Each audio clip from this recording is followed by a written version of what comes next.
నమస్కారం. మన భాషలో ఒక వాక్యాన్ని అర్థం చేసుకోవడానికి పదాలు ముఖ్యం. కానీ ఆ పదాల మధ్య సంబంధాన్ని బొమ్మల రూపంలో చూస్తే ఎలా ఉంటుంది? దాన్నే సెంటెన్స్ డయాగ్రామింగ్ అంటారు. ఈ ఛానల్ ద్వారా మనం గ్రామర్ను సులభంగా బొమ్మలతో నేర్చుకుందాం. ఈ వీడియోలో మీరు ఏం నేర్చుకుంటారు? సెంటెన్స్ డయాగ్రామింగ్ అంటే ఏమిటి? ఇది గ్రామర్ నేర్చుకోవడానికి ఎలా ఉపయోగపడుతుంది?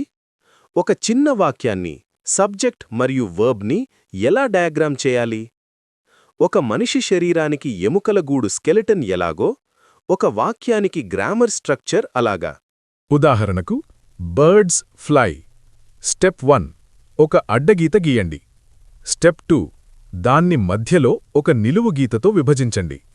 స్టెప్ 3, ఎడమవైపు సబ్జెక్ట్ బర్డ్స్, కుడివైపు వర్బ్ ఫ్లై రాయండి. చూశారా? ఈ చిన్న గీత ద్వారా ఈ వాక్యంలో పనిచేసేది ఎవరు, వారు ఏం చేస్తున్నారు అనేది ఎంత స్పష్టంగా తెలిసిందో. రాబోయే వీడియోలలో మనం క్లిష్టమైన వాక్యాలను, కాంప్లెక్స్ సెంటెన్సెస్ను ఎలా డయాగ్రామ్ చేయాలో నేర్చుకుందాం.